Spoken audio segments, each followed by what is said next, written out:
आगे पीछे निकलो, एक साथ तीन को घर से नहीं जाना चाहिए। चलो भैया आगे हम आते हैं, दो लोग बात में चलते, आगे एक पीछे।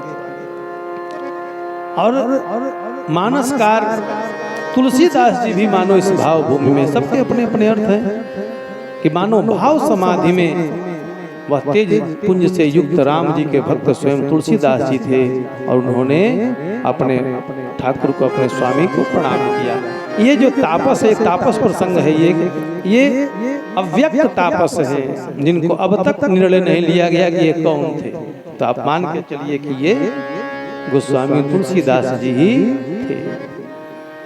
तो श्री राम जी ने निषाद राज को भी विदा कर दिया। फिर एक ज्योतिष का प्रसंग जाता है। भगवान राम के चरण चिन्ह जब देखे जाते हैं तो पता चलता है कि वज्र अंकुश गदा पद्म से युक्त ये तो राजा होना चाहिए, लेकिन ये तो राजा नहीं है, ये तो वनवासी है। इसका मतलब ये ज्योतिष शास्त्र भी झूठा है। भगवान राम के चरण जहां जहां चलते हैं ना, वह स्थान अमरावती अर्थात स्वर्ग से भी अधिक पुण्यमती हो जाती है। जहाँ जहाँ राम चरण चले जाहि, जहाँ जहाँ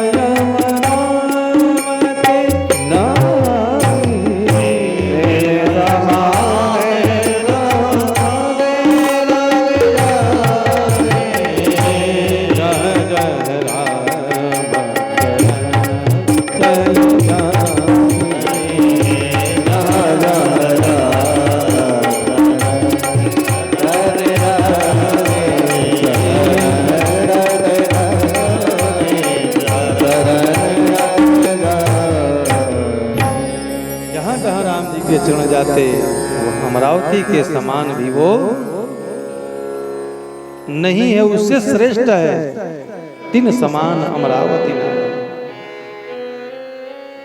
यमुना को प्रणाम किया। फिर कुछ वनवासी आते हैं, स्त्रियां घेर लेती हैं जानकी जी को देख, प्रेम का लक्षण। श्री राम लक्ष्मण सीता को देखकर वनवासी प्रेम में पग गए, पागल हो गए। उनको एक टक ऐसे देखते हैं जैसे कोई हिरनी दीपक को एक टक देखती रहती है। आसपास के गांवों की स्त्रियां सीता जी के पास आकर बैठती और पूछने लगती हैं, हे स्वामिनी, हमारी ढिठाई क्षमा करना और हम तुमसे कुछ पूछ रही हैं, बताएंगी आप कि करोड़ों करोड़ों कामदेवों को लजाने वाले ये जो नीलकमल बैठे हुए हैं, ये तुम्हारे कौन हैं? और ये जो गोरे हैं ये कौन है? तब जानकी जी कहती हैं, ये जो गोरे हैं ना, ये हमारे देवर हैं। सहज सुभाय सुभगतन गोरे, नाम लखनु लघु देवर मोरे। ये सहज स्वभाव जिनका है, ये गोरे मेरे देवर हैं, इनका नाम लक्ष्मण है। और ये जो है ना, तो थोड़ा सा आंचल से अपने को, अपने चेहरे को, मुख को छिपाकर तिरछे नयनों से खंजन नयन की भांति माता जानकी इशारे से बताती है, खंजन मंजूतिरी छे नयन,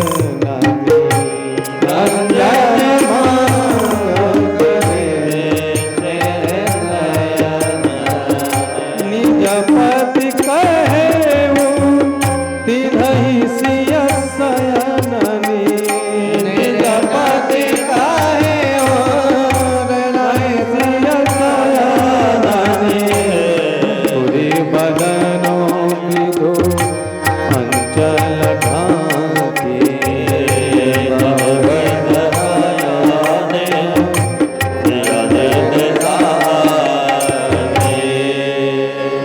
अपना बदन मन अपना मुंह ढक करके पियतन चितई भौं करी बाकी अपने प्रियतम के मुख को तिरछे होकर के देखती हैं, अर्थात अपना पति बताती है। यह जानकर स्त्रियां बड़ी आनंदित होती हैं और कहती हैं, जब तक शेष जी इस पृथ्वी को अपने सिर पर धारण किए रहें तब तक हे जानकी तुम सुहागनी बनी रहो, तब तक तुम सुहागनी बनी रहो।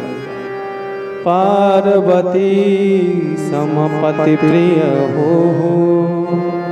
देवी न हम पर छाड़ब छो। इस तरह से पार्वती जी को भगवान शिव बहुत प्रेम करते हैं, वैसे तुम्हारे पति श्री राम तुमको बहुत प्रेम करें। उसके बाद वाल्मीकि जी के आश्रम में भगवान श्री राम पहुंचते हैं और उनको प्रणाम करते हैं। प्रणाम करके वन में रहने के लिए स्थान पूछते हैं। कथा को गति दे रहा हूँ, बस मर्म स्थलों को देखते जाइएगा, सुनते जाइएगा। और कहते हैं कि मैं रहूं कहाँ प्रभु। वाल्मीकि जी कहते हैं कि हे नाथ, ये बताइए कि आप कहाँ नहीं रहते, आप ही संसार को या संसार के वासी आपको कैसे देखते हैं। आप भले न दिखे लेकिन आप तो देख रहे हैं ना। जग पेखन तुम देखनी हारी, जग पेखनी विधि हरिहर नचावन हारे। ब्रह्मा विष्णु महेश को नचाने वाले, और जिसको आप जनाना चाहते हैं ना वही आपको जान पाता है, और जो आपको जान जाता है वो आपका ही हो जाता है। लेकिन आप तो हर जगह विद्यमान हैं, लेकिन हे नाथ मैं जान रहा हूँ कि आप लीला कर रहे हैं, लेकिन फिर भी ये 14 वर्ष के वनवास में आप 14 स्थानों पर रहिएगा। मुख्य मुख्य चर्चा कर दे रहा हूँ। देखो ये भगवान को रहने के सबसे अच्छे स्थान है। सुनहु राम अब कहूँ निकेता, जहाँ बसहूँ सिय लखन समेता। हे राम अब अपना सुंदर घर सुनो, जहाँ तुम जानकी और लक्ष्मण के साथ रहोगे। तो जिनके श्रवण समुद्र समाना, जिनके श्रवण समुद्र समाना, तथा तुम्हारी सुभग सरिनाना, तथा तुम्हारी सुभग समझा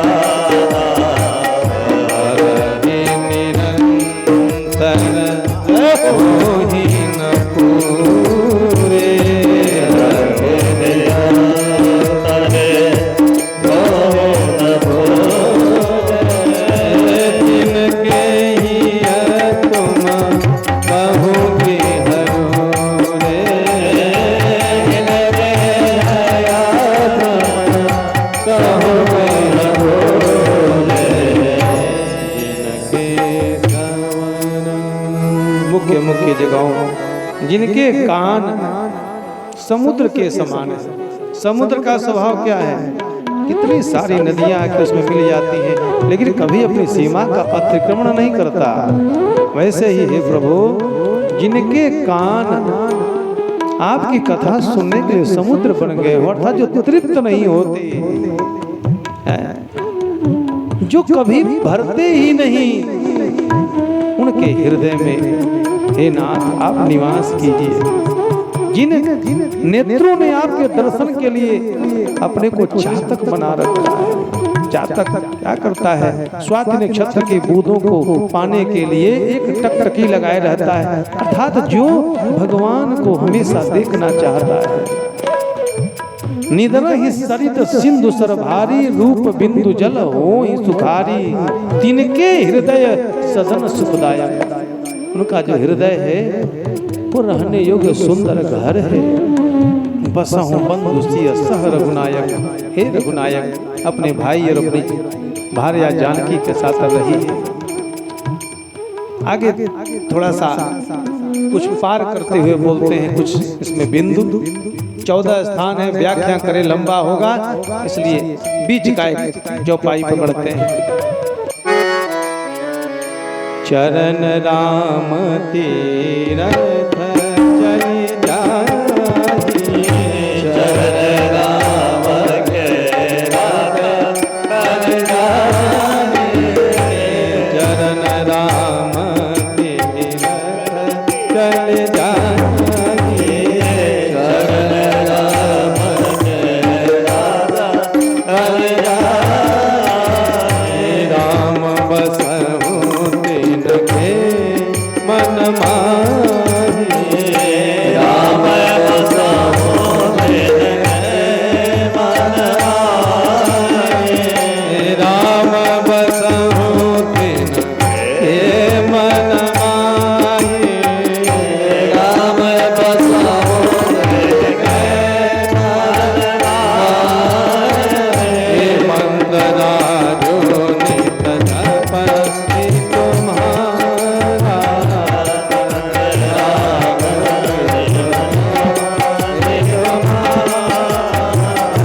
पूजहि तुम्हारी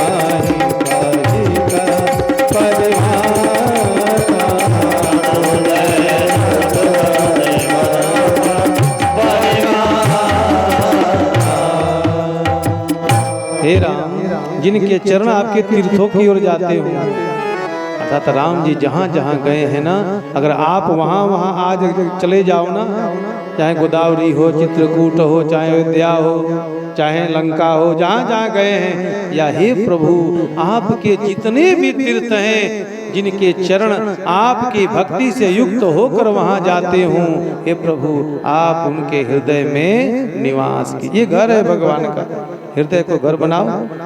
क्या किसी भक्त ने अपने हृदय को भगवान का घर बनाया है? बनाया है किसी ने? किसने बनाया? बताइए। हनुमान जी, हाँ, विशेष करके हनुमान जी ने बनाया।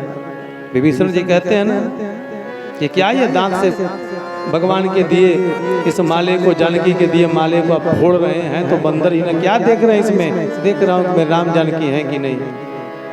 विष्णु जी ने मानो ताना मारा, आपके हृदय में है, नख विदीर्ण कर दिया। देख लो मेरे दिल के नगीने में श्री राम जानकी बैठे हैं मेरे सीने में। ये हृदय भगवान के रहने का सबसे अच्छा घर है। जिनके कपट दंभ नहीं माया, जिनके पास कपट नहीं है, किसी प्रकार का अहंकार नहीं है, बनावटीपन नहीं है, तिनके हृदय बसहु रघुराया। उनके हृदय में आप बसिए।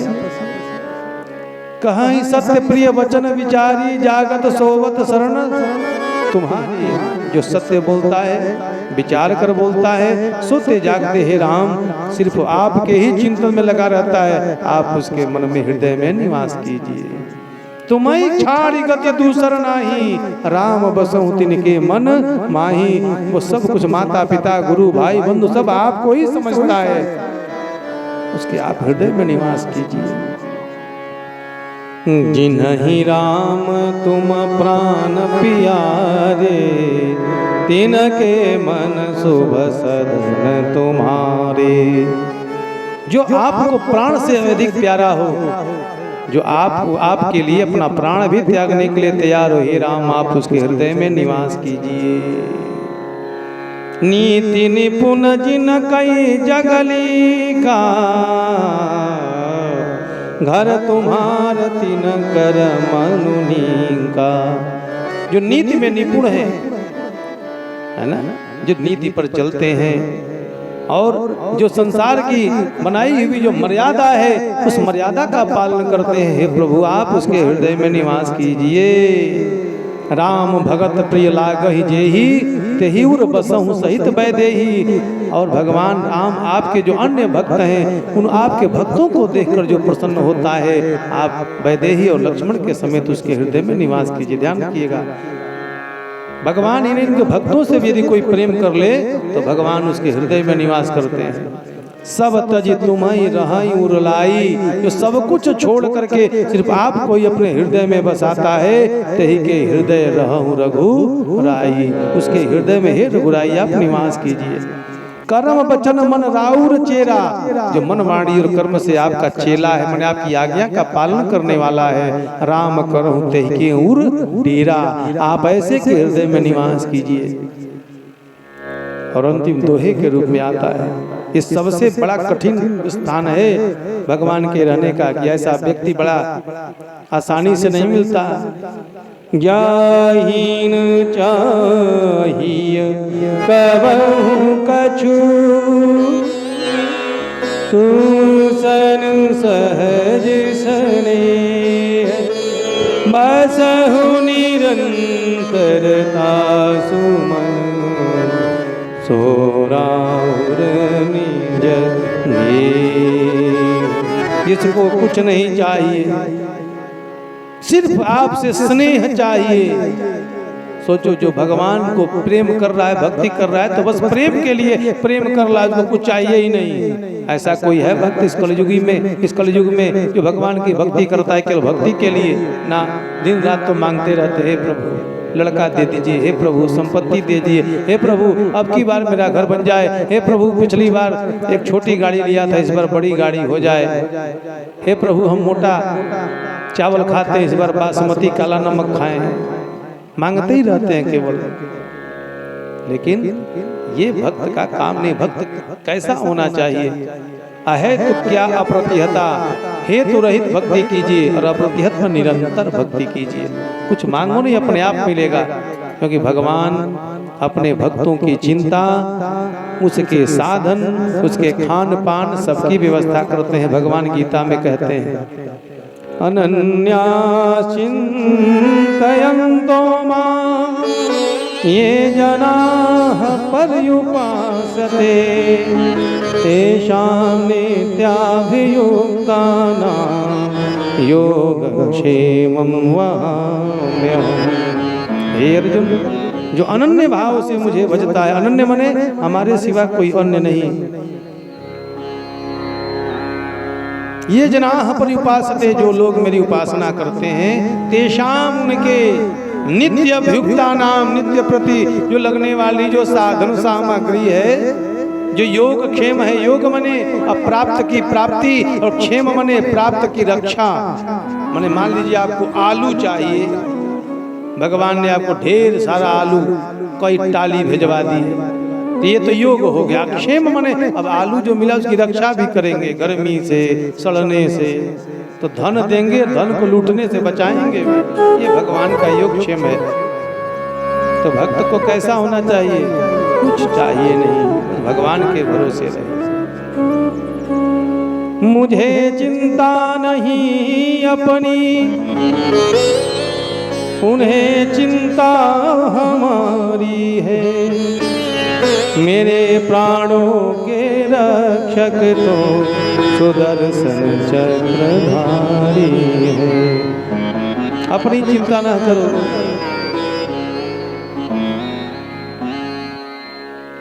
हम न मरे मरी है संसारा, हम न मरे मरे है संसारा, हम न मरे मरी है संसारा, हम न मरे मरे है संसारा, हमको मिला जियावन है।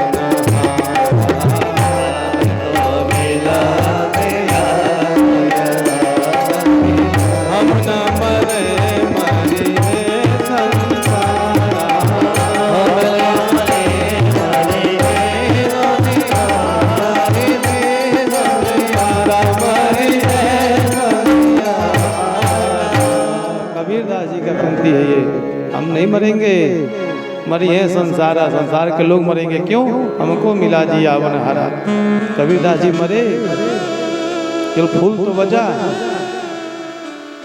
कबीरदास जी, मीराबाई, तुकाराम जी, अन्य भक्त तो शरीर ही भगवान के धाम चले गए, शरीर दिव्य बन गया। चिदानंद में देह तुम्हारी, भगवान राम की तरह। तब अंत में भगवान कहते हैं ठीक है महाराज, इन स्थानों पर तो मैं रहूंगा ही रहूंगा, फिलहाल बताइए मैं अपनी पत्नी और ये भाई लक्ष्मण के साथ कहाँ निवास करूँ। तो चित्रकूट गिरी करहूँ निवासु, हे राम चित्रकूट पर्वत पर निवास करो, कहाँ तुम्हारा सौभाग्य सुपासु, जहाँ तुम्हारी हर तरह से तुम्हारी उपासना करने वाले लोग मिलेंगे। श्री राम को चित्रकूट मानो पहुंचने से पूर्व ही देवता लोग आकर के सुंदर सुंदर 2 कोठी बना गए थे। वहीं पे मंदाकिनी माता गंगा की पावन धारा जो धनुषाकार रूप में है, वहीं पर जाकर के ये लोग निवास करते हैं। देव शिल्पी विश्वकर्मा ने बनाया, किसका वेश धारण करके, कोल की रात का वेश धारण करके, और लक्ष्मण जानकी सहित श्री राम उस आश्रम में ऐसे सुशोभित हो रहे हैं जैसे कामदेव अपनी पत्नी रति और ऋतुराज बसंत के साथ सुशोभित हो। श्री राम को चित्रकूट आया जान, देव गंधर्व किन्नर नाग सब मिलने आते हैं। प्रभु भगवान सबका यथोचित सत्कार करते हैं। ये कोल भील सब दोने में भर भर के छोटे छोटे अंटियां कंद मूल लेकर आते हैं, देते हैं, प्रभु ग्रहण कीजिए। राम जी उनको देख करके चित्रलेखे की भांति खड़े हो जाते हैं और सब भी चित्रलेखे की भांति एक दूसरे को राम जी को देखते हैं। इसी कारण उसका नाम है चित्रकूट, मानो भगवान के भक्तों का चित्र कूट कूट के भर दिया गया उस पर्वत श्रृंखला में, इसलिए उसका नाम क्या है, चित्रकूट। भगवान राम मुस्कुरा रहे उनका प्रेम देखकर। आप किसी गरीब के घर जाओ ना, तो उसकी गरीबी पर हंसो नहीं। यदि आपके लिए गुड़ पानी लेकर के भी आता है तो श्रद्धा से पियो भैया, अब वो मलाई नहीं है, रबड़ी नहीं तो कहाँ से खिलाएगा, प्रेम तो है ना उसके पास। और कई बार बड़े लोगों के यहाँ जाते हैं ना, 1 घंटा बैठे रहे, पानी तक भी नहीं पूछते हैं। अच्छा अच्छा पानी भी पियेंगे? नहीं भैया, हम पानी कहाँ पीते हैं, हम तो घून है, बिना पानी के रहते हैं। मैं देखा हूँ औपचारिकताएं धीरे धीरे समाप्त होती जा रही हैं, प्रणाम करने की, जलपान कराने की। पहले लोग पहुंचे तो कितने खुश होते थे। हम देवरिया से चल रहे हैं, अल्लाह में हो आवतन, परेशान हो जाते हैं अतिथि को आया देख कर, अतिथि को आया सुन के। हम घरे नहीं थी, सेवा करे अपने से बढ़िया न पता कहाँ वहाँ 3 दिन खाती बाहर, तो 3 दिन बाद अबो ना, कोनो ठेकान नहीं के, कहीं फेरू मत आ जाए। लेकिन राम जी क्या कहते हैं, राम जी को ये सब पसंद नहीं है, राम जी को प्रेम पसंद है। राम ही केवल प्रेम पिया, राम ही केवल प्रेम पिया, राम ले वो जो जान निहारा, राम ले वो जान निहारा, राम केवल प्रेम पिया, राम केवल प्रेम पिया, केवल प्रेम पिया, केवल प्रेम पिया। वहीं निवास किए सियम अनुराम चरण अनुरागा। जानकी जी का मन राम जी के चरणों में लगा हुआ है। अवध सहस सम बनु प्रिय लागा। अयोध्या के समान ये वन प्रिय लग रहा है, क्यों? क्योंकि प्रियतम है। ध्यान देना, आपके लिए कह रहा हूँ माताओं, आपके पति की ड्यूटी कहीं भी हो है तो आपके पति ही। अब पति गरीब है तो क्या करोगे, उनको बार बार ताना मार के अपमानित करोगी? आपके भाग्य में वही थे, आपने भी बोया होगा, वही काट रही हैं। जानकी जी को जनक जी इसलिए नहीं ब्याह किए थे राम जी से कि 14 साल के लिए वनवास भोगेगी। पति के साथ जुड़कर अब उसके भाग्य के साथ भी उसकी सहचरी हो गई। वो सहचरी माने साथ साथ चलने वाली। इसलिए पति जैसे भी है ना, जिस अवस्था में है उनके गरीबी का अपमान न करो। अभी आएगा प्रसंग, उनका साथ दो, सहयोग दो। महलों के समान सुंदर व स्थान मानो। यदि पति कहीं खेत में झोपड़ी बनाकर भी रहता हो तो देखो, मैं आपको एक चीज बता दे रहा हूँ, सुख का सूत्र सब सुनना, माता बहन पुरुष जितने बैठे हैं सब सुनो। नोट कर लेना दिमाग में, आपको एक बेहतरीन जीवन जीने के लिए केवल 3 चीज चाहिए जिससे आप अपने जीवन को खूब आनंद के साथ बिता सकते हैं। पहला, खाने को रोटी, भरपेट भोजन मिल जाए। दूसरा, ऋतु अनुकूल वस्त्र कपड़ा। और तीसरा, सिर पर छत अर्थात मकान, चाहे वो कटरेन का ही हो, झोपड़ी का भी हो।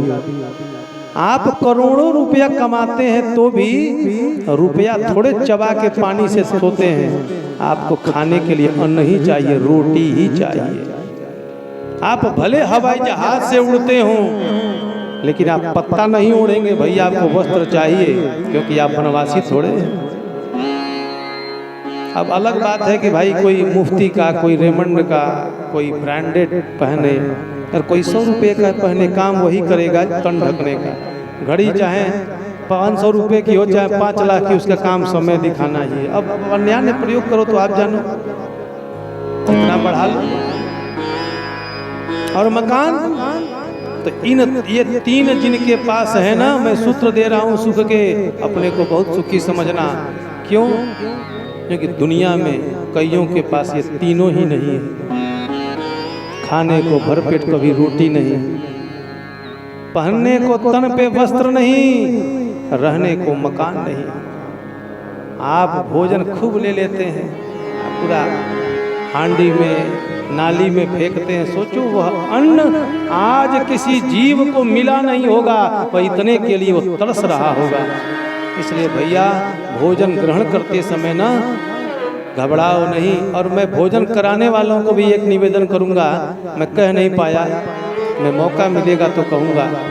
भैया आप जबरदस्ती उसको प्रेम से खिला तो रहे, वो संकोच में कुछ कहेगा नहीं, बाद में गड़बड़ी हुई तो कंधे पर लाद के डॉक्टर के पास भी ले जाना पड़ेगा। इसलिए जो जितना मांगे उसको उतना ही दीजिए, जोर जबरदस्ती ठीक नहीं। हाँ, प्रेम वो मांग लेगा, उसका पेट है।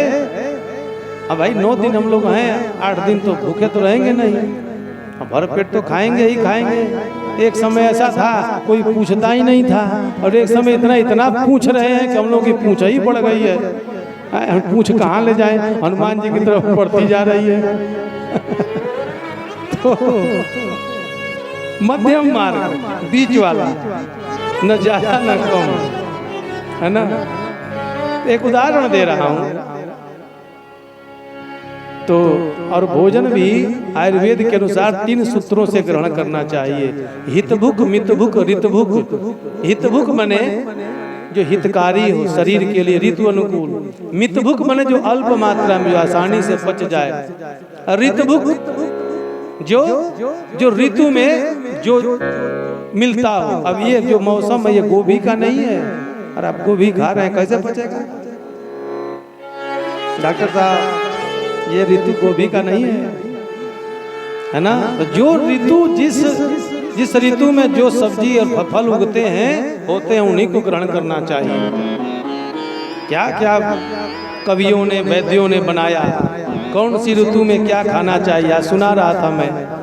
चैत चना बैसाखे बेल, जेठे शयन आषाढ़े खेल, सावन हर्रे भादो तिक्त, क्वार मास गुड़ खाओ नित्य, कार्तिक मूली अगहन तेल, पौष में करो दूध से मेल, माघ मास घी खिचड़ खाओ, फागुन मास नित उठ नहाओ, जो 12 का सेवन करे, ताको रोग दोष दुख न धरे। तो ये महीना किसका है? बैसाख का। क्या ग्रहण कीजिए? बेल का रस पीजिए, बेल खाइए, है ना। तो हितभुक मितभुक, ऋतभुक प्रेम से खिलाओ, लेकिन पूछ के। अब पता चले कि 1 रोटी का भूख है, 4 रोटी, अरे खाई महाराज, इतना बढ़िया दे लेके, अरे तो दहिया झेली कैसे? खाए के तो खइबे करो, खाना ही है।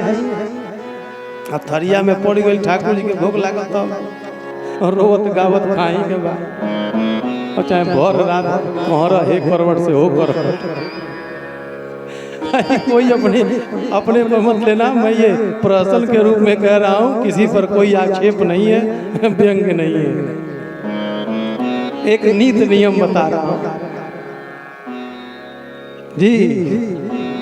और उतना ही ले थाली में जिससे कि न जाए नाली में। भैया अपनी थाली में लो भोजन, ठाकुर जी को भूख लगाओ, हम बार बार मांग के खाओ। बहुत लोग होते हैं एक बार आजा जितना ग्रहण करते हैं। करपात्री जी महाराज हाथ को ही पात्र बना के, जैनी लोग हाथ में खाते हैं, हाथ को ही पात्र बना। एक बात और बताऊंगा, देखो याद आ गया, ये भी मैं किसी पर व्यंग नहीं कर रहा, सुनो लो, थोड़े 5 मिनट की बात बताऊंगा फिर आगे बढ़ूंगा। किसी भी साधु संत महात्मा को अपने खाए हुए बर्तन में भोजन नहीं कराना चाहिए, पहली शर्त ये। दूसरा, अगर किसी महात्मा संत को अपने घर भोजन करा रहे हो ना, तो ईमानदारी से कमाए हुए धन का अन्न खिलाओ। ऐसा क्यों है?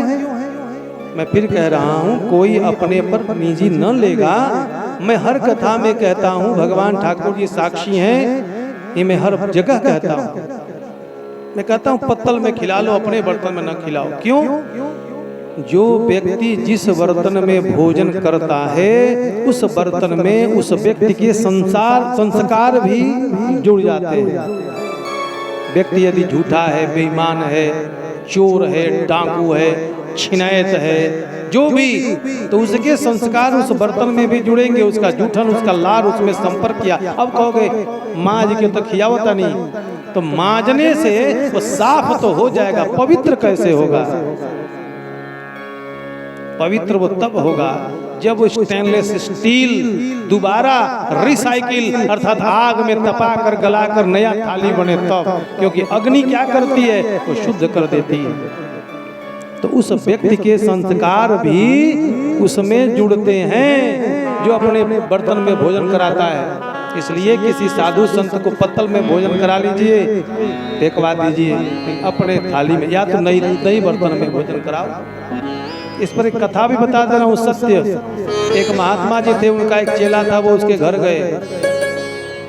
वो अपने गुरुजी को बहुत मानता था, उनके लिए एक बढ़िया कमरा बना रखा था और अपनी तिजोरी भी उसी में रखा था। और महात्मा जी बड़े उच्च कोटि के तपस्वी, एकदम निश्चल निर्मल स्वभाव वाले महात्मा जी एक बार हारे थके आए और इस बार यजमान ने, शुक्रवार का दिन था, माता लक्ष्मी को खीर का भोग लगाया था और कहा, गुरुदेव यदि आप कहें तो मैं आपको खीर, अरे बोले मेरे तो स्वादिष्ट, बोले ये आप ग्रहण कीजिए। खीर बनाया है, जी भर के सामक का खीर खाए, पूरा पेट भरा और सो गए। उसके बाद वो यजमान एक व्यापारी थे, कहीं गए हुए थे, रात को आधी रात देर में लौट के आए। उस कमरे को धीरे से खोले, कहीं गुरुजी जाग न जाए। लेकिन गुरुजी जग रहे थे, नींद नहीं आ रही थी, आंख झपक रही थी, मध्यम रोशनी जल रही थी। उसने अपना अलमारी खोला और बैग में से नोटों की ढेर सारी गड्डियां निकाला और उस अलमारी में रख दिया। महात्मा जी देख रहे हैं, नोट की गड्डी। ध्यान दीजिएगा, एक ईमानदार, निर्मल, निश्चल स्वभाव के भक्त बंद करके व्यवसायी चले गए, व्यापारी। महात्मा जी सुबह उठे, नहाए धोए, उसमें से एक गड्डी अपने थैले में लेके चल दिए। ज्यादा नहीं लिए, एक गड्डी निकाले, अपने थैले में लिए और चल दिए।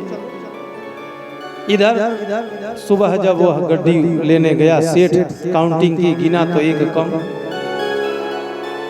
मार नौकर चाकर थे, सबको लाइन हाजिर किया, चलो भैया एकत्रित हो, जल्दी बताओ किसने चुराया, नहीं तो सबको पुलिस से पकड़वाऊंगा, बड़ी मार मरवाऊंगा, जल्दी बता दो। लेकिन ले तो कोई और गए हैं, उन पर शक होने की कोई संभावना ही नहीं।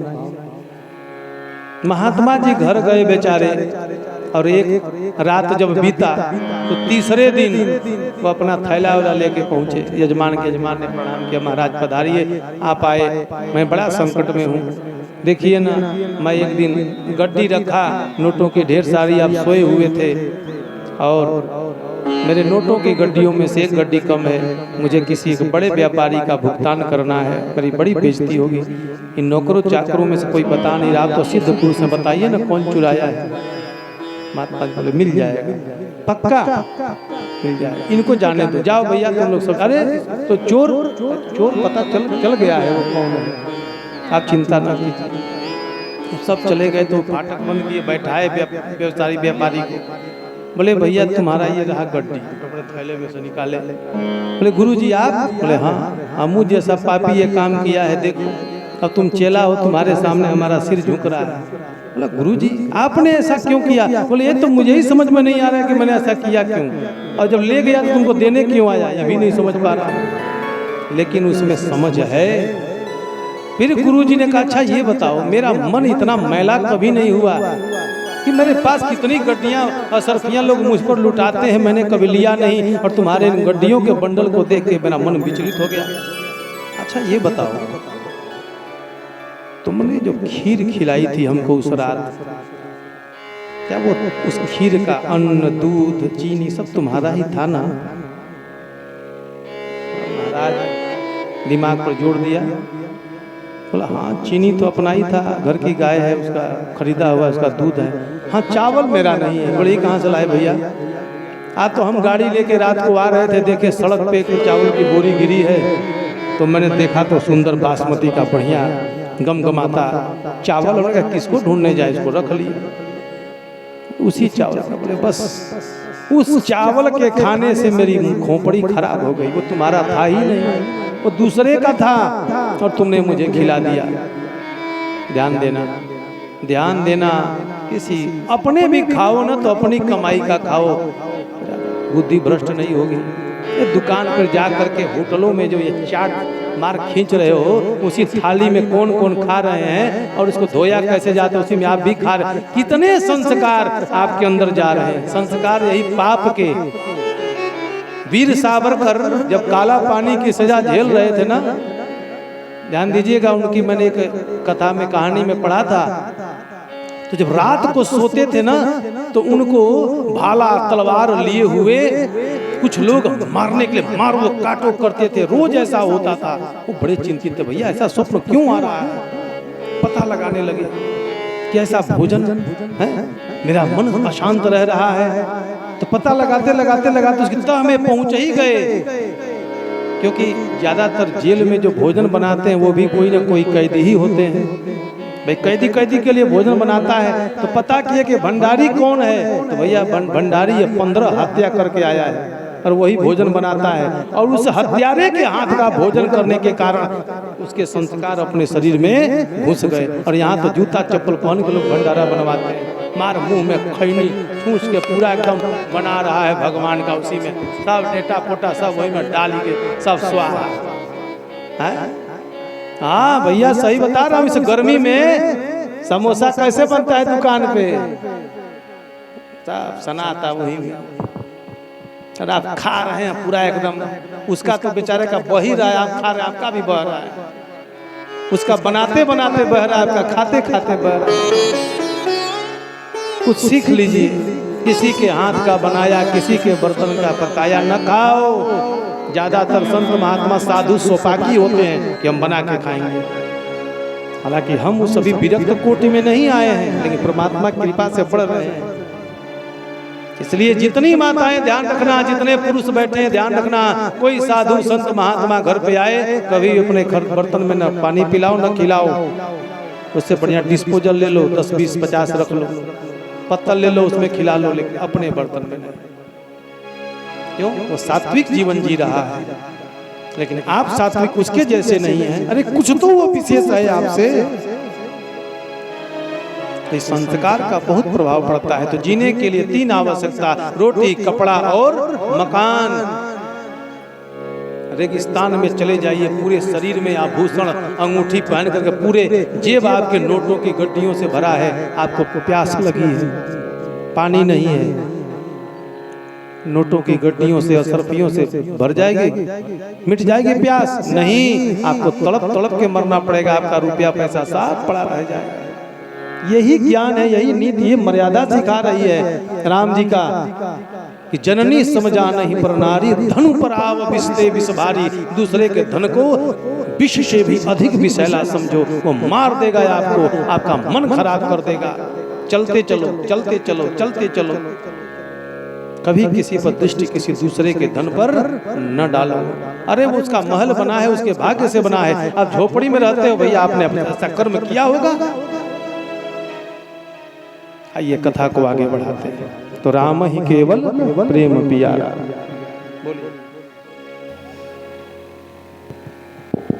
बोलिए सियावर रामचंद्र भगवान की जय। एक आवश्यक सूचना, डॉक्टर श्री शिव कुमार त्रिपाठी जी पकड़ी बाजार से आए हुए हैं। आप आए व्यासपीठ से आशीर्वाद लेकर तदुपरांत अपने स्थान को ग्रहण करें। डॉक्टर शिव कुमार त्रिपाठी जी।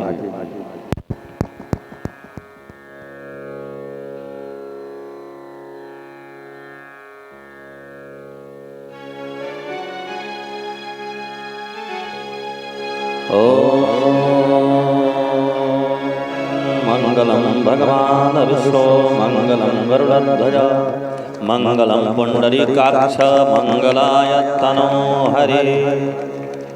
योऽन्तः प्रविश्य मम वाचमिमां प्रसुप्तां सञ्जीवयत्यखिलशक्तिधरः स्वधाम्ना अन्याश्च हस्तचरणश्रवणत्वगादिन प्राणान् नमो भगवते पुरुषाय तुभ्यम्।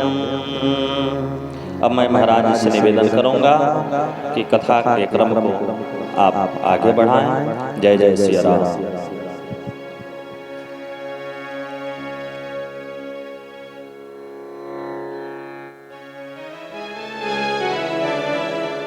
रामचंद्र की जय।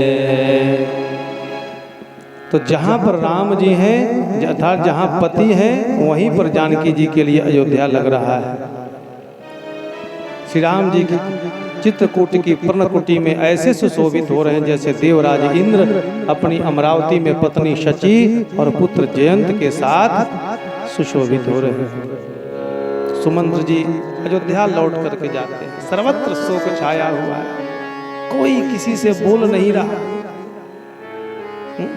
कोई किसी से नहीं बोल रहा। इधर निषाद राज जब जाते हैं तो भेंट उनकी होती है, अरे महाराज आप भी खाली हाथ लौटे, राम जी ने तो हमको ऐसे लौटा दिया। सुमंत्र जी गए तो पूरा दिन एक वृक्ष की छाया में बिताए। जब सायंकाल हुआ तब धीरे से सकुचाते हुए महल में प्रवेश कर रहे हैं। राजद्वार पर खड़ा कि पूरा का पूरा जो ये रनिवास जो है ना, भूत प्रेतों का डेरा लग रहा है। और राजा तो ऐसे लग रहे हैं जैसे अमृत के बिना चंद्रमा। जय जीव करके प्रणाम किया और जय जीव कहकर जब प्रणाम किया, महाराज दशरथ ने कहा सुमंत तुम आ गए? हाँ महाराज मैं आ गया। मेरा राम आया, मेरा लखन, मेरी जानकी? नहीं महाराज वो नहीं आया। राम राम कह राम सने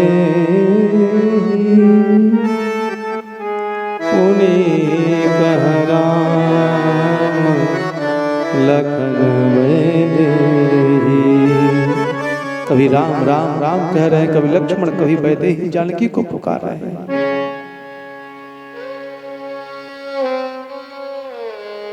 दशरथ जी कहते हैं सुमंत तुम जानकी को किसी तरह से लिवा लाए होते, मेरा प्राण बच गया होता। तुम एक काम करो, मेरी रानी कौशल्या को बुलाओ। कौशल्या आती भी रोते हुए कहिए महाराज, हे कौशल्य लगता है मेरा अंत समय अब निकट आ गया है। क्योंकि अंधे माता पिता जो श्रवण कुमार के थे, गलती से शब्द वेदी बाण श्रवण कुमार को लग गया था जो जल भर रहा था सरोवर में। और मेरे बाण से जब वो मर गया तो उसके अंधे माता पिता के लिए मैं जल लेकर के गया, तो उसके माता पिता ने मेरे जल को लेने से मना कर दिया और मुझे श्राप दिया कि हे दशरथ, जिस तरह से आज हम पुत्र वियोग में तड़प रहे हैं, एक समय तुम भी अपने पुत्र के वियोग में तड़प तड़प करके मरोगे। हाँ रघुनंदन प्राण प्रीते तुम बिनु जियत बहुत दिन बीते। राम राम कही राम कही, राम राम कही राम, राम राम कही राम, राम राम कही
प्राण प्रीते, तुम बिन जियत बहुत दिन बीते। और दशरथ जी ने राम राम राम राम राम राम 6 बार राम शब्द का उच्चारण किया है। शरीर में कितने चक्र हैं? 7। एक राम मूलाधार, एक राम स्वादिष्ठान, एक राम मणिपुर, एक राम अनाहत, एक राम विशुद्धाख्य, एक राम आज्ञा, उसके बाद तो सहस्त्रार बचता है। इस सहस्त्रार चक्र से प्राण को निकाला और सगुण उपासक मोक्षण ले स्वर्ग को सिधारा। जियन मरण फल दशरथ पावा। जिए तो राम जी का नाम ले लेकर के जिए, और मरे तो राम जी का ही नाम लेके मरे। बिल पही बिकल दास अरुदास, दास और दासियां सब बिलख बिलख करके रो रही है। पूरा का पूरा अयोध्या आज भयावनी अंधेरी रात और स्मशान लग रही है। गाड़ी सकल कैकही देही, सबने कैकही को ही गाली दिया कि इसी ने, इसी घर भोरी, इसी रानी के चलते आज महाराज अपना देह त्याग दिया। लेकिन वशिष्ठ जी ने सबको शांत कराया। दशरथ जी के शव को एक नाव में तेल भर करके रखवा दिया। भरत शत्रुघ्न को सूचना दी, क्योंकि मामा युधाजित के यहाँ है वो, उधर भरत जी को भी अब सगुन होते हैं। और भरत जी जब आए तो देखे जैसे कि मानो अयोध्या काटने को दौड़ रही है। कोई उनसे कुछ बोल नहीं रहा हो, सब उनको देख रहे हैं जैसे मानो ये उन्होंने कोई बहुत बड़ा अपराध किया है। इधर आरती की थाल सजा करके मंथरा है और कई तैयार है।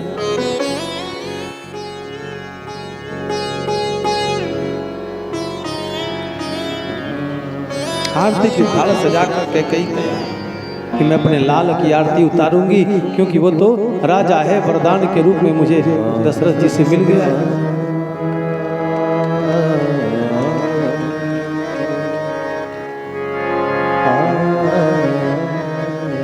और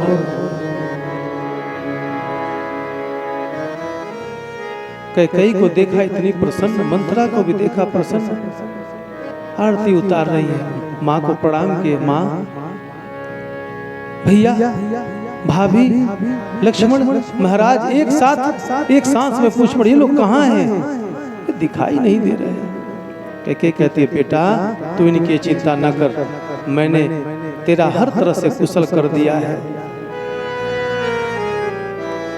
तुम्हारे पिता श्री तो अब रहे नहीं, और तुम्हारे भाई राम, लक्ष्मण और जानकी वन को चले गए। क्यों? अरे मैंने राजा से तेरे लिए वरदान मांगा, अरे तू सेवक बन जाता, राम की सेवकाई करने पड़ती। भरत जी जब सुने तो धरती पर ऐसे गिरे जैसे कोई लाठी गिरती है। तात तात हाँ तात पुकारी, परे भूमि तल व्याकुल भारी। भूमि पर गिर गए। उसके बाद कैकेयी ने मंत्रणा की, मंत्रणा और सारी बातें सुनने के बाद बोले अपनी माता से, वर मांगत मन भई नहीं पीरा, करी न जी हम परे न कीरा। अरे कैकेयी, ये वरदान मांगते समय तेरे मुंह में कीड़े क्यों नहीं पड़ गए, तेरा जीभ गल क्यों नहीं गया? मेरे प्रभु, मेरे स्वामी, मेरे भगवान, सब कुछ मेरे राम जी को तूने वन में भेज दिया, मेरे धर्मात्मा पिता श्री तेरे कारण मर गए। ओ मैया तेने काठानी मन में राम सिया भेज गए री वन में।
महल छोड़ वहाँ नहीं रे मरैया, महल छोड़े वहाँ नहीं रे मरैया, सुकुमारी संग दो भैया, श्री सुकुमारी संग दो भैया, बाहु वृक्ष तब भीजत होंगे, बाहु वृक्ष तब भीजत होंगे, तीरों में हन में राम गया,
भरत जी बहुत दुखी हुए।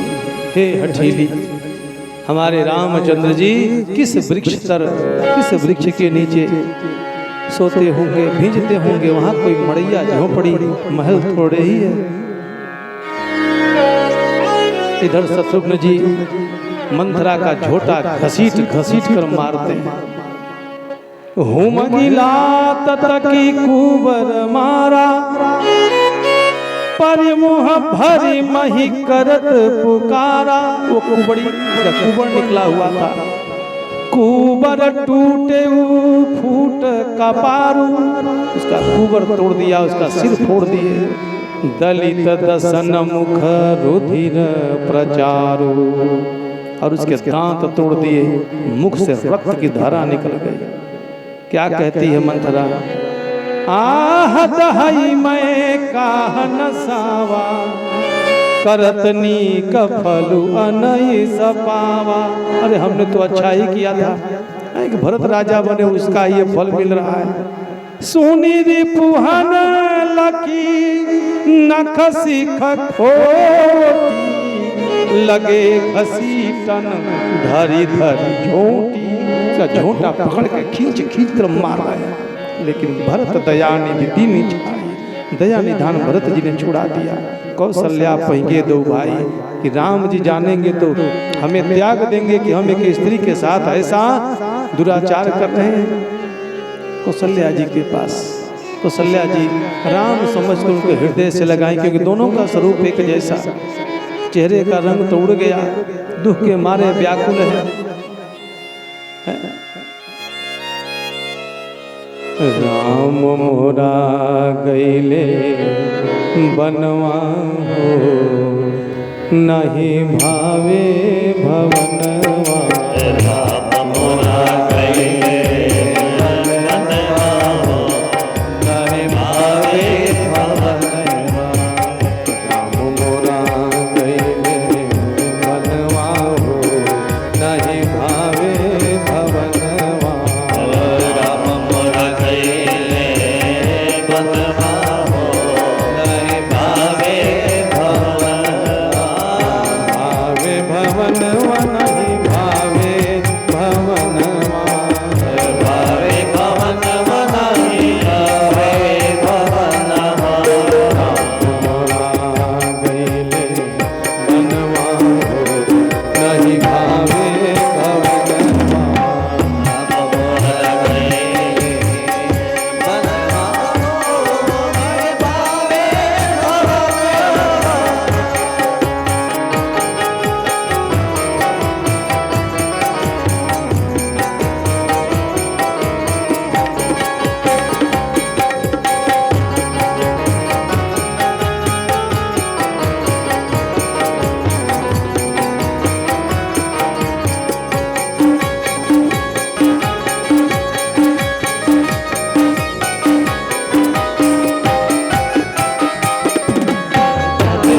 कौशल्या जी से, हे मैया सर मेरा दोष नहीं है, यदि मैं वास्तव में अपराधी हूँ तो भूत गणों के पूजने से भजने से जो गति जिनको मिलती हो मुझे भी मिले। कौशल्या जी ने कहा, हे पुत्र, हे भरत, तुम कभी भी ऐसा नहीं सोच सकते। लेकिन भरत जी कहते हैं, एक माता आप हैं, एक मेरी माता कई।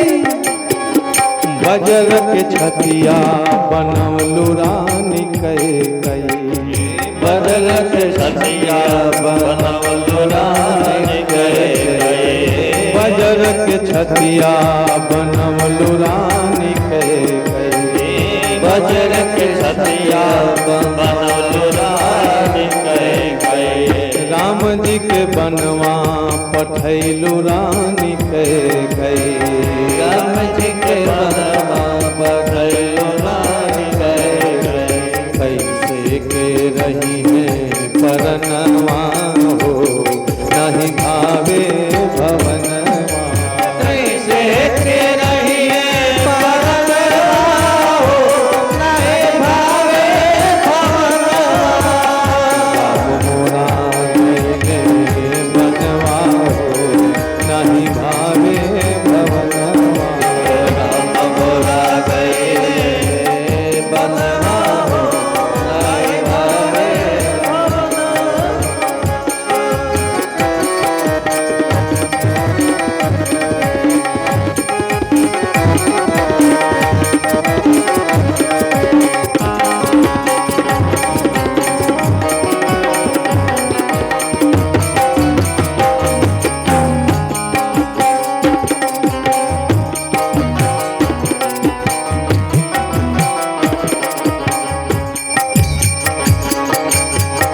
बिलखी भरत जी कहेले समुझाई के। बिलखी भरत जी कहेले समुझाई के। बिलखी भरत जी कहेले समुझाई के। बिलखी भरत जी कहेले समुझाई के। कहाँ रउआ चली गई हमके बिसराई के। कहाँ रउआ चली गई हमके बिसराई के। बरसन लागे नयनवा हो, नहीं भावे भवनवा। बरसन लागे नयनवा हो,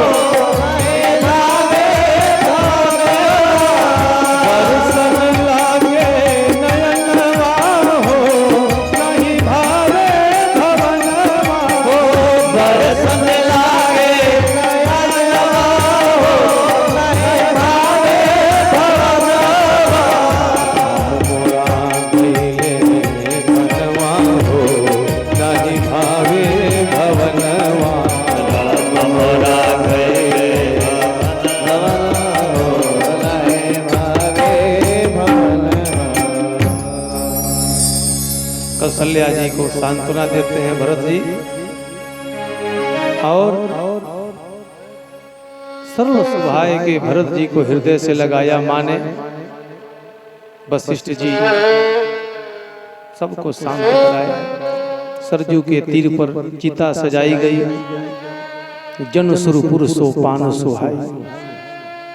स्वर्ग जाने का जो सीढ़ी, देखो कहा गया है कि सरजू के तीर पर यदि चिता बना करके किसी का अंतिम संस्कार होना, तो ये सुरपुर वह व्यक्ति निश्चित ही स्वर्ग में जाता है। यही विधि दाह क्रिया सब विधिवत नाई तिलांजलि दीनी। उनकी अंत्येष्टि क्रिया किए, तिलांजलि आदि दिए। जस जस जह जस मुनिवर आयस दिन्हा तह तस सहस भाति सब गिन्ना। जैसे जैसे कुल गुरु वशिष्ठ जी ने आदेश दिया वैसा वैसा हजारों बार किया। भय विशुद्ध दिए सब दाना, और दान पुण्य दे करके विशुद्ध हुए। और धेनु बाज गज वाहन नाना, पिता के लिए गौ माता, घोड़े, हाथी, नाना प्रकार के जो कुछ भी अन्न धन देना था सब कुछ को दान किया। वशिष्ठ जी राजसभा में सबके बीच भरत शत्रुघ्न को बुलाते हैं और कहते हैं धन्य है श्री राम और उनके शील गुण, धन्य है लक्ष्मण और सीता। हे भरत, अब तुम चिंता छोड़ दो, और जो पिताश्री ने तुम्हें आज्ञा दिया है, तुम्हारे लिए आदेश दे गए हैं, उसका पालन करो। सुनहु भरत भाभी प्रबल, बिलखी कहे मुनिनाथ। हानि लाभ जीवन मरण, जसु अब जसु विधि।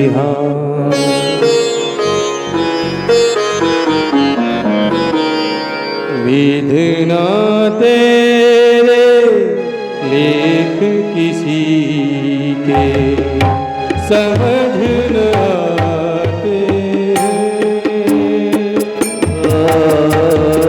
वेदना तेरे लेख किसी के समझ न आते हैं। जन जन के प्रिय राम लखन सिय, जन जन के प्रिय राम लखन सिय, वन हो जाते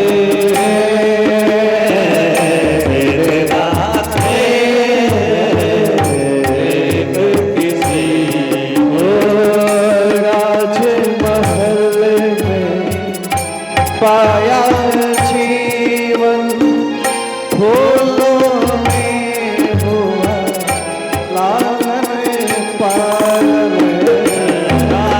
महल में पाया जीवन फूलों में हुआ राज महल के त्याग सिंहासन, सभी सुख त्यागे अयोध्या आसन। धर्म निष्ठा अपना अपना धर्म सिखाते हैं। जान जान के प्रिया राम लखन सिया, वन को जाते जन जन के प्रिय राम लखन सिया, वन को जाते हैं। सब कुछ तो ठीक है गुरुदेव, लेकिन सबके प्रिय हमारे भैया राम, मेरा छोटा भाई अनुज लक्ष्मण और मेरी भाभी ये वन को चले गए। गुरुदेव समझा रहे हैं कि पुत्र चिंता छोड़ो, आज्ञा का पालन करो महाराज का। महाराज शोक करने योग्य नहीं है, क्योंकि 12 लोग सोचने के योग्य हैं। बड़ा विस्तार है कि वह ब्राह्मण सोचने योग्य है जो अपने धर्म को छोड़ करके विषयों में लीन रहता है। वह राजा सोचने योग्य है जो नीति नहीं जानता, जो प्रजा को अपने प्रिय पुत्र के समान नहीं मानता।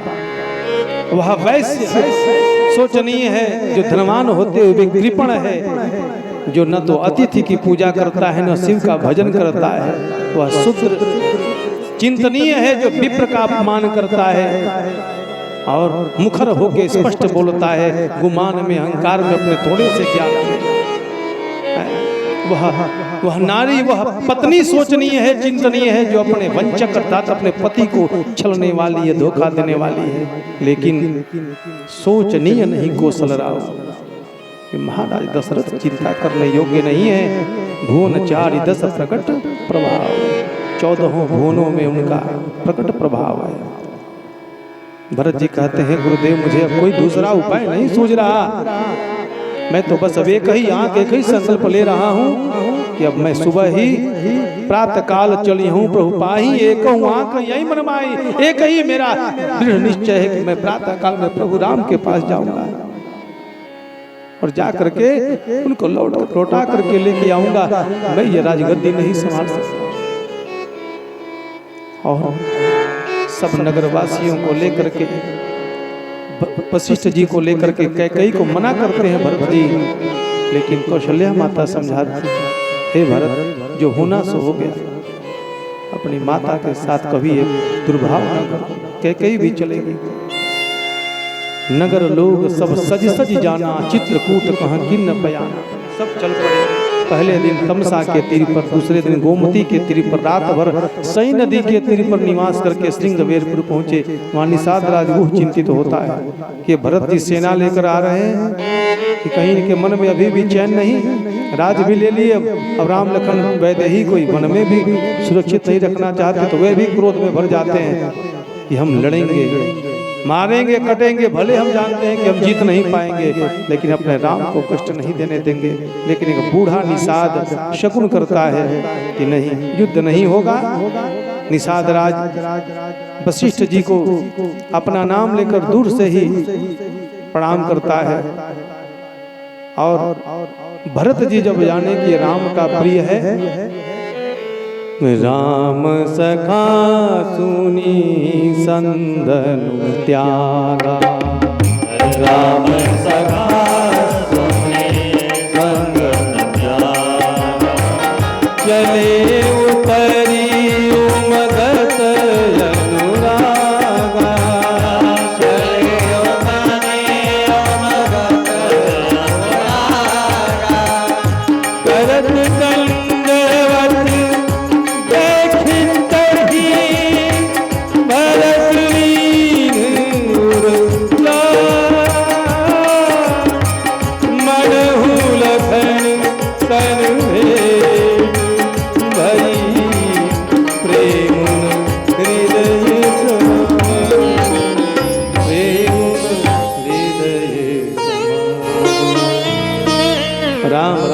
करके जमुहाई जो लेते हैं उनका पाप पुण्य नष्ट हो जाता है। और यह तो राम लाई उरलीना, इस भरत जी ने तो राम जी को ही हृदय में, और इस निषाद राज ने अपने हृदय में राम जी को बैठा रखा है।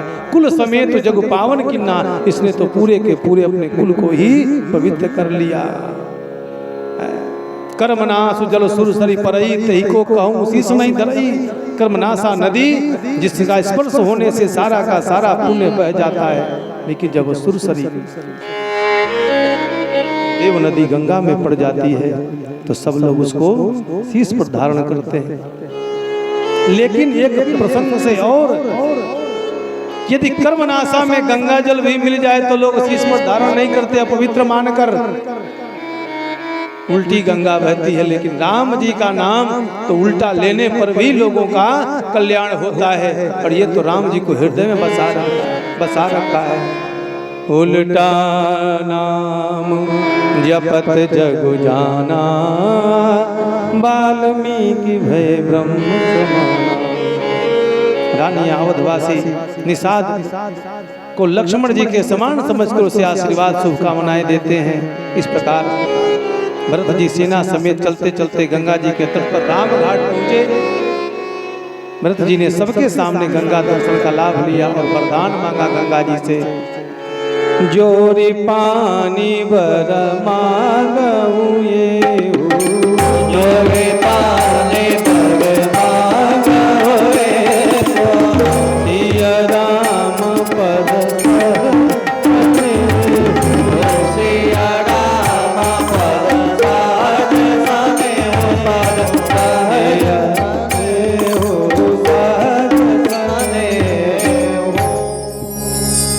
गंगा जी से वरदान मांगे कि सी राम पद सहज स्नेहु, सीताराम जी के प्रति मेरा निश्चल निर्मल भक्ति मिले, प्रेम हो। और इस प्रकार सवेरा होते होते खेवा लगा, 4 घड़ी में लोग गंगा पार पहुंच गए। भरत तीसरे पहर कहा कीन्ह प्रवेश प्रयाग, कहत राम सिय उमगी उमगी अनुराग। सीताराम सीताराम सब कहते हैं, लेकिन भरत जी राम सिय राम सिय राम सिय राम सिय। झलका झलकत पायन कैसे, झलका झलकत पायन कैसे, पंकज कोस ओस कनगे से,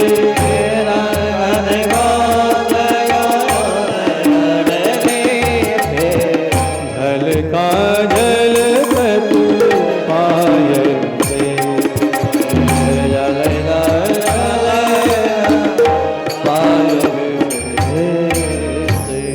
पैरों में झलका पड़ गया। चलते चलते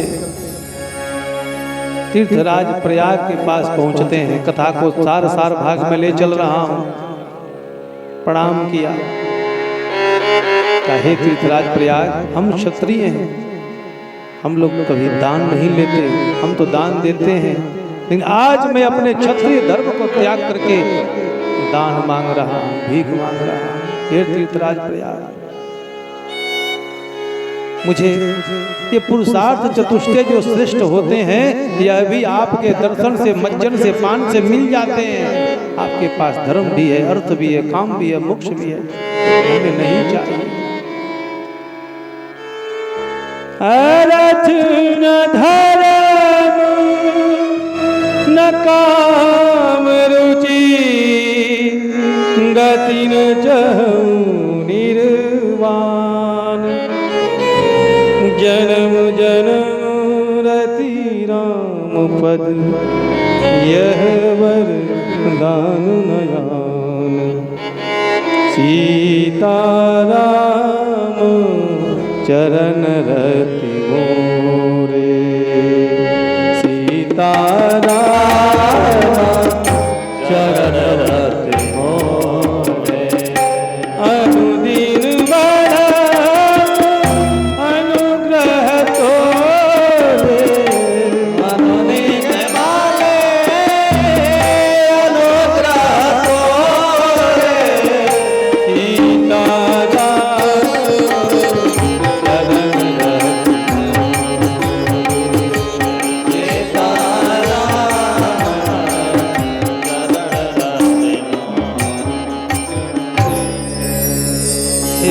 प्रयाग, मैं जन्म जन्म जब जब धरती पर जन्म लूं, मुझे राम जी के चरणों के प्रति अनन्य प्रेम चाहिए। देखो, जब कोई व्यक्ति जो काम नहीं करना चाहिए और वह काम वो करता है, लेकिन उसके पीछे यदि उसका उद्देश्य श्रेष्ठ है ना, तो उस काम को करने में कोई बुराई नहीं है। जैसे शुक्राचार्य जी ने दैत्यराज बलि को बताया कि 8 जगह झूठ बोलने पर पाप नहीं लगता। झूठ बोलना तो पाप है, लेकिन 8 जगह यहाँ झूठ बोला जाए तो पाप नहीं लगता। स्त्री सुंदर विवाहे जब वृत्यर्थे प्राण संकटे, गो ब्राह्मणार्थे हिंसायाम नानृतम स्यात् जुगुप्सितम। स्त्रियों को मनाने में, हास परिहास करने में, अपने रोजी रोजगार के लिए धन के संकट आ जाने पर, प्राण का संकट आ जाने पर, गौ ब्राह्मण पर संकट आ जाने पर, किसी की हत्या हो रही हो, वहां पर नानृत, वहां जो रीत जो सत्य नहीं है अर्थात झूठ बोलने का पाप नहीं लगता। वैसे ही भरत जी यहाँ क्षत्रिय धर्म त्याग करके मांग रहे हैं। क्या मांग रहे हैं? तो राम जी के चरणों में प्रेम, जन्म जन्म रति। तो यह मांग करके भी उन्होंने पाप नहीं किया, अर्थात भगवान की भक्ति तो ग्रहण करना ये मनुष्य मात्र, प्राणी मात्र का कर्तव्य है। पुरुष नपुंसक नारी वा जीव चराचर कोई, सर्वभाव भजि कपट तजी, मोहि परम प्रिय सो। राम जी का कथन है, पुरुष नपुंसक नारीवा जीव चराचर कोई, धरती का कोई जीव मुझसे प्रेम करे, लेकिन सहज छल रहित कपट रहित, सो मोहि परम प्रिय सोई, वो मुझे बहुत प्यारा है। तीर्थराज प्रयाग त्रिवेणी में से बात सुंदर सुंदर मंगलवाणी हुई, हे भरत भरत तात भरत तू सब विधि साधु, तात भरत सब विधि साधु, राम चरण अनुराग अगाधु, राम चरण अनुराग अगाधु, तात भरत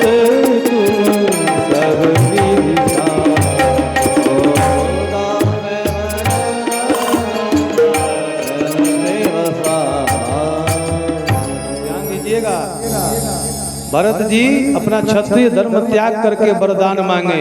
त्रिवेणी ने कहा साधु लो, जो नहीं मांगना चाहिए वो मांगा, मतलब अरे दुनिया तो लालच में पड़ी है, अर्थ दे दो, धन दे दो, कामनाएं की पूर्ति हो जाए, मोक्ष मिल जाए, लेकिन आप तो ये भी तिलांजलि दे रहे हो, आप तो राम जी के चरणों में प्रेम मांगा। इसी को साधना कहा गया है, जो साध ले वो साधु है। मनुष्य मात्र का जो कर्तव्य है उसी को धर्म कहा गया है, लेकिन वह भी त्याग रहे हैं। कोई नहीं जाके प्रिय राम तजियता ही कोटि वैरी सम, यद्यपि परम स्नेही तज्जो पिता प्रहलाद विभीषण बंधु भरत महतारी, बलि गुरु तज्जो ब्रजकंत मणि भय बुध। माँ को त्याग दिया, कर्तव्य है ना पुत्र के लिए कि माँ का पालन करना, माँ कैसी भी हो, लेकिन यहाँ उनका वो धर्म भी त्याग दिए। भगवान की नहीं मेरी कैसे धर्म गया।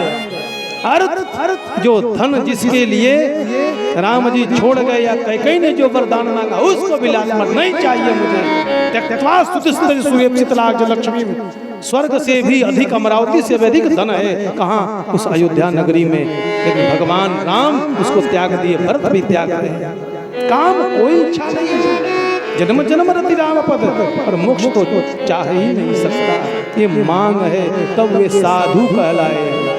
बादी गलानी करहु मन माही, हे भरत अपने मन में किसी प्रकार का दुख न लाओ, तुम सम राम ही को प्रिय नाही, तुम्हारे समान राम के लिए कोई प्रिय नहीं।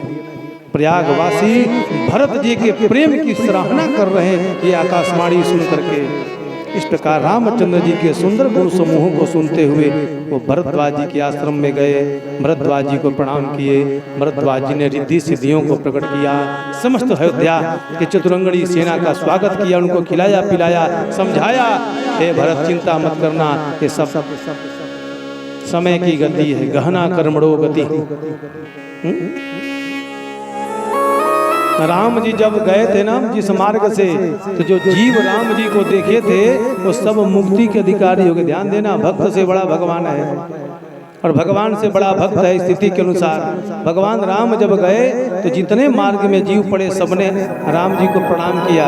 भगवान का दर्शन जो कर लिया वो मुक्त हो जाएगा, कोई संदेह नहीं। लेकिन जब उसी मार्ग से भरत जी गए और उन जीवों ने भरत जी को देखा, तत्काल मुक्त हो गए। देखिए क्या कहते हैं बाबा तुलसी, ते सब भय परम पद जोगु भरत दरस मेटा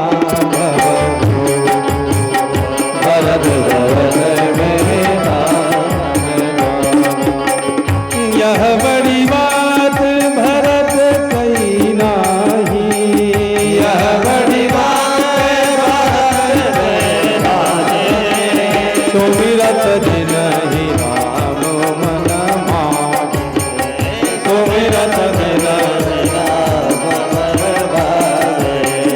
बालक राम कहत जग जेऊ बालक राम कहत जग जेऊ होत तरन तारन नर होत तरन तारन। एक बार भी कोई राम राम कह देता है ना तो वो भी तरने तारने वाला हो जाता है। अर्थात राम राम जो जप रहा है ना वो भी चाहे तो किसी को मुक्ति दे सकता है। वो भरत जी ने योग्यता प्राप्त कर ली थी। राम जी को दर्शन करने के बाद कोई जीव मुक्ति का अधिकारी बन जाता है और भरत जी जैसा भक्त के दर्शन से वो तुरंत मुक्त हो जाता है। इधर देवराज इंद्र चिंतित हो गए। गुरुदेव बृहस्पति से कहा अरे महाराज ये भरत जी का इतना प्रेम है कहीं राम जी लौट के चले ना आए। तो बृहस्पति जी समझाते हैं ए भैया भरत के प्रति अपना कुदृष्टि न डालना क्योंकि मायापति सेवक सन माया करइत उलटी परई सुरराया। ये मायापति का सेवक है राम के उनके साथ अपनी माया ने उल्टा फल होगा। भरत सरिस को राम सनेही जगु जप राम राम जप जेहि। राम जी जैसा भरत जी जैसा कौन राम का स्नेही होगा जो बार बार राम राम जपते हैं। क्यों? क्योंकि एक सूत्र दे दिया बृहस्पति जी ने कि जो जैसा करता है वैसा फल पाता है। सबके लिए सूत्र है कर्म प्रधान विश्व परिराता कर्म प्रधान विश्व परिराता जो जस करई सो धर्म जो जस करई सो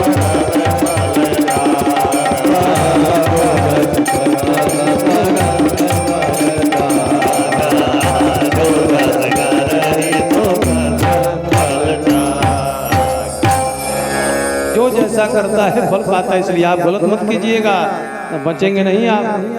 भरत जी चित्रकूट के मार्ग पर जब ही राम कही ले ही उसासा उमगत प्रेम मनहु चौपासा। राम राम के जब श्वास लेते हैं मन में उमंग भरता है कि मैं राम जी से मिलूंगा। जहाँ जहाँ राम जी विश्राम किए थे सब प्रेम भरत जी प्रणाम करते हैं। मन ही मन मांग ही बरुएहू सिय राम पद पद्मोपने। मार्ग में तीर्थ स्नान करते हैं मुनियों से मिलते हैं और वरदान क्या मांगते हैं कि सब लोग मुझे वरदान यही दीजिए कि सीताराम जी के चरणों के प्रति मेरा प्रेम हो। सिय राम पद सबको मांगना चाहिए कि प्रभु मुझे भक्ति दीजिए और भक्ति मिल गई तो सब कुछ मिल जाएगा। राम सखाते ही समय दिखावा शैल शिरोमणि सहज सुहावा। निषाद राज ने कहा भरत जी देखिए वो कामदगिरी वहीं पे प्रभु विराजमान है। जासु समीप सरित पय तीरा पयश्विनी मंदाकिनी प्रवाहित है। सिय समेत बसहि दो वीरा। दोनों राम लक्ष्मण जी वीर जानकी के साथ वहाँ निवास करते हैं। वहाँ जानकी जी को स्वप्न आया। उन्होंने स्वप्न राम जी को सुनाया। राम जी ने कहा यह स्वप्न का दर्शन तो ठीक है लेकिन इसका परिणाम बड़ा दुखद होगा। वियोग से तपे भरत जी के दशा का स्वप्न देखा था कि वे आए हैं और सचमुच आ ही रहे। इधर जब लक्ष्मण जी को सूचना मिलती है कि भरत जी पूरी चतुरंगनी सेना लेके आ रहे, कुपित हो गए। राम निरादर कर फल पाई सोवहु समर सेज दो भाई। ये राम जी का निरादर करने ये भरत जी यहाँ रहे। ये दोनों भाइयों भरत शत्रुघ्न को मैं युद्ध में मार दूंगा। श्री रामचंद्र लक्ष्मण जी को समझा रहे भरत आ रहा है ना तो हे लक्ष्मण तुमसे अधिक मैं भरत को जानता हूँ। भरत ही होइन राज मधु विधि हरिहर पद पान कबहु की काजी सी करनी क्षीर सिंधु बिन साई। कि भरत को राजमद नहीं हो सकता, चाहे वो ब्रह्मा विष्णु महेश का भी पद उसे क्यों न दे दिया जाए। क्या कभी कुछ खट्टी बूंदे क्षीर सिंधु क्षीर सागर दूध के समुद्र को भी फाड़ सकता है? कभी नहीं। लखन तुम्हार शपथ पितुआना, हे लखन सुचि सुबंधु नहीं भरत समाना। मैं जानता हूँ भरत को, कहत भरत गुणशील सुभाव प्रेम पयोधि मगन रघुराव। कि मेरा भरत उसका आचरण श्रेष्ठ है। यहाँ भरत सब सहित सहाय सबके साथ मंदाकिनी के तट पर आकर के स्नान किए और वहाँ चले जहाँ रघुराम भगवान रामचंद्र जी उपस्थित हैं। तुलसी तरुवर विविध सुहाए, जगह जगह पर छोटे छोटे तुलसी के पौधे, कहीं कहीं पर जिसको जानकी जी लगाई हैं, कहीं लखन भैया लगाए हैं। बट छाया वेदिका बनाई, सियनी जब पानी सरोज सुहाई। श्री राम जी के आश्रम में भरत जी का प्रवेश होता है। कैसे दिख रहे हैं रामचंद्र जी? जैसे मुनि मंडलियों के बीच में ज्ञान और सभा, ज्ञान की जो सभा है उसमें साक्षात भक्ति का स्वरूप धारण करके राम जी वहाँ उपस्थित हुए हैं। लसत मंजु मुनि मंडली मध्य सीय रघुचंद ज्ञान सभा जन तन धरे भगति सच्चिदानंद। मानो स्वयं साक्षात भगवान राम सच्चिदानंद सतघन चितघन आनंद घन भक्ति का रूप धारण करके कथित। तुरंत भरत जी जब देखे, पाही नाथ कही पाही गोसाई भूतल परे लकुट की नाई। राम जी को जैसे देखे धरती पर खड़े खड़े गिर पड़े, जैसे लाठी गिरती है, और राम जी के चरणों में उनके चरण पकड़ के भरत जी रोने लगे। खूब रोए खूब रोए। तुरंत उठाए राम जी भरत को अपने हृदय से लगा लिए। परस्पर दोनों रुदन करके एक दूसरे के आंसुओं से भीग रहे हैं। बर बस लिए उठाई उरुलाए कृपा निधान भरत राम की मिलन लगी बिसरे सब अपान। भरत राम जी के मिलन को देखकर सब आपा खो दिए। एकदम प्रेम की धारा बह चली, करुणा की धारा। तब वशिष्ठ मुनि सबको शांत कराए। तब केवट कहता है, तेहि अवसर केवटु धीरज धरे, तेहि अवसर केवटु धीरज धरे, जोरि पानी बिनवत प्रणाम करी, जोरि पानी बिनवत प्रणाम करी। नाथ साथ मुनि नाथ के मातु सकल पुरो, सेवक सेनपुर सचिव सब आए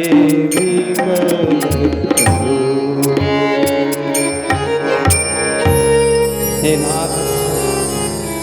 वशिष्ठ जी गुरु जी के साथ माताएं भी आई हैं, सारी सेनाएं आई हैं, मंत्री आए हैं, सब लोग आपके वियोग में व्याकुल हैं। तब भरत जी से राम जी सांत्वना दे करके चले सवेग राम तेहि काला, धीर धर्म धुर दीन दयाला। चले सवेग मिलने के लिए, गुरु को प्रणाम किए। लेकिन सबसे पहले तीनों माताओं में किससे मिले? कैकेयी से। प्रथम राम भेटी कैकेयी, सरल सुभाय भगत मति भेई। उनका सरल स्वभाव हो गया, उनकी कुमति समाप्त हो गई। पग परिकीर्ण प्रबोध बहोरी, काल कर्म विधि सिर धरी खोरी। और चरणों में प्रणाम करके बोले, माता तुम अपने सिर कारण मत समझना कि मैं वन में आया हूँ, नहीं, सब विधाता की लेखनी है, ये सब काल कर्म उसकी गति है। फिर रघुनाथ जी सब माताओं को मिलते हैं, प्रणाम करते हैं, समझाते बुझाते हैं, सारा संसार ईश्वर के अधीन है, ऐसा कहकर समझा रहे हैं, किसी को दोष नहीं देना चाहिए। ये भरत चरित्र चल रहा है, कुछ क्षण और बोलूंगा, कुछ सूचनाएं भी हैं और कल की भी सूचना एक देनी है, परसों की भी सूचना देनी है। फिर दोनों भाइयों द्वारा ब्राह्मणों की स्त्रियों सहित गुरु जी की पत्नी अरुंधति के चरणों की वंदना की जाती है। गुरु माता हैं, गंगा जी की, गौरी जी के समान सम्मान किया और सबसे आशीर्वाद पाया। रघुनाथ जी का गुरु समेत माताओं के साथ पवित्र आश्रम में पधारा जाता है। फिर वशिष्ठ जी का कथन होता है, दशरथ जी के स्वर्ग आगमन की बात होती है। राम जी दुखी होते हैं। कह जग गति माइक मुनिनाथा, कहे कचुख परमारथ गाथा, निपकर सुरपुर गवन सुहाना सुनावा, सुनि रघुनाथ दुसह दुख पावा। उस दिन कुछ भी ग्रहण नहीं किए रामचंद्र जी। पिता का मृत्यु का शोक का समाचार जब सुना तो बड़े दुखी हुए।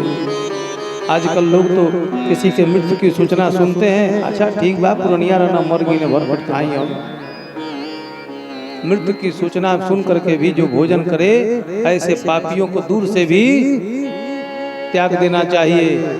पड़ोस में कहीं किसी के यहाँ मैं देखता हूँ शोक मना जा रहा है और उनके यहाँ हमारा बाजा बज रहा है, ऐसा काम नहीं करना चाहिए। उनकी यहाँ ना लोग मरल हूँ, हमारे यहाँ थोड़े, हम काहे शोक मनाई। अरे शोक मनाने के लिए कौन कह रहा है भैया? अरे आप सांत्वना तो दे ही सकते हो। क्या आपका बधाई, आपका बाजा उसको अच्छा लगेगा? ये सब पूरी की पूरी नीति है, आचार संहिता, जीवन जीने की कला है। मानस पिता का शोक व्यक्त करते हैं, श्राद्धादि कर्म करते हैं, निर्जल व्रत करते हैं। राम जी गुरुदेव के कहने पर कोई जल ग्रहण नहीं करता। और जैसे जैसे वेद में जो जो आज्ञा दी गई है, राम जी ने वैसा करिपितु क्रिया वेद जसी बरनी, वैसा वैसा किया। 2 दिन बीत जाने पर गुरुदेव से निवेदन करते हैं कि गुरुदेव अब आप सबको लेके अयोध्या लौट जाइए, मुझे दुख हो रहा है देख के। तीनों काल पयस्विनी में स्नान किया जाता है, लेकिन कौन लौटने वाला? श्री राम जी के पवित्रतम पर्वत कामदगिरी और वन को सब लोग देखते हैं। सीता जी का ऐश्वर्य प्रकट किया गया है कि वह कई रूप बनाकर सासुओं की सेवा की। कई बड़ी पछता रही है। लखसी सहित सरल दो भाई, जानकी जी और लक्ष्मण और राम जी को देख करके कुटिल रानी पछतानी अघाई। वह रानी बड़ी पछता रही है। वशिष्ठ जी बोलते हैं विशेषकर किसकी और भरत जी की ओर लक्ष्य करके कि हे सभा तो सुजान भरत सुनो, राम जी सबसे प्रतिज्ञ हैं, इसलिए सूर्य कुल भूषण धर्म धुरंधर स्वतंत्र भगवान राम, इनकी आज्ञा, श्री राम जी की आज्ञा हम सभी पर है और राम जी का राज्याभिषेक ही सबके लिए सुखदायक है। इसलिए हे भरत तुम उपाय वही करो जिससे कि राम जी अयोध्या लौट चले। मुनि वशिष्ठ जी की बातों का कोई उत्तर नहीं दिया। जब तो भरत जी कहते हैं हे पूज्य गुरुदेव, आपका आशीष एक ऐसी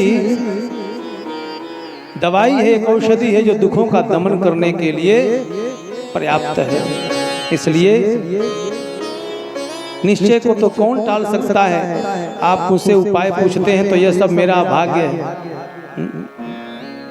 वशिष्ठ जी फिर कहते हैं हे तात भरत तुम्हारी बात सत्य है, लेकिन एक बात कहने में सब चाहता हूँ कि बुद्धिमान लोग सर्वस्व जाता देखकर आधे की रक्षा के लिए आधा छोड़ देते हैं। इसलिए मैं चाहता हूँ कि तुम दोनों अर्थात भरत और शत्रुघ्न वन को जाओ और तीनों अयोध्या लौट चले।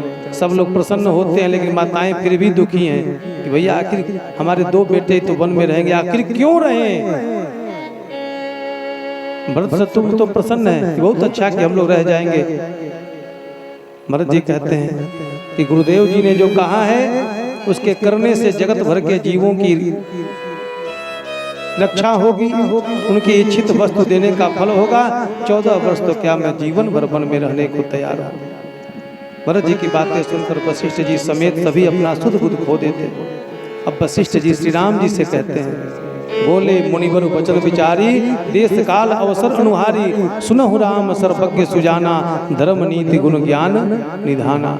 हे राम, तुम तो सबके हृदय में बसने वाले हो, सबके उर अंतर बसहु जानहु भाव को भाव, पुरजन जननी भरत हित होई सो कहीं उपाव। अयोध्या वासियों का, माताओं का, भरत का जिस तरह से हित हो वो तुम कहो। श्री राम जी गुरुदेव से कहते हैं, हे गुरुवर, प्रथम जो आयस मोह कहूँ होई, आप ही आज्ञा दीजिए ना। माथे मानी करूँ सिख सोई, मैं करूँगा पुण्य जही कह जस कहब गोसाई, सो सब भांति घटी सेवकाई, कि मैं वैसा करूँगा। वशिष्ठ जी कहने लगे, राम तुमने सच कहा, पर भरत के प्रेम ने हमारे विचार को रहने नहीं दिया है। मेरी बुद्धि तो भरत जी के भक्ति के वश में हो गई है, इसलिए शिव जी को साक्षी मानकर भरत जी की रुचि रखने में ही शुभ है, अर्थात भरत जी जो कहें वो तुम्हें करना चाहिए। श्री राम जी वशिष्ठ जी का सौगंध लेते हैं गुरुदेव का। दशरथ जी की दुहाई देकर कहते, हे गुरुवर, इस धर्म धुरंधर भरत पर आप जैसे गुरु की कृपा हो, भला उसके भाग्य की सराहना कौन कर सकता है। देखिएगा कितनी कितनी चौपाइयों को कैसे समझ समझ कर बोल रहा हूँ, ध्यान से सुनते रहिएगा, क्योंकि तत्व की कथा आपने सुनी। पूरी कथा मानस अगर ऐसे मैं कहूँ तो पूरा 1 मास लगेगा, 1 महीना मास पारायण। लेकिन जितना सुने आप गुने तो मेरा जीवन धन्य हो जाएगा। इधर भरत जी जो कहें वही करने में भलाई है, क्योंकि मेरी बुद्धि भी भरत की बड़ाई करने में सकुचाती है। वशिष्ठ जी ने भरत जी से कहा कि हे तात, अब सब संकोच त्याग करके तुम कहो। अब भरत जी क्या कहेंगे इसकी चर्चा हम कल करेंगे। कुछ सूचना है, पहले श्री राम कथा आयोजन समिति के द्वारा सुन ले, फिर मैं अपनी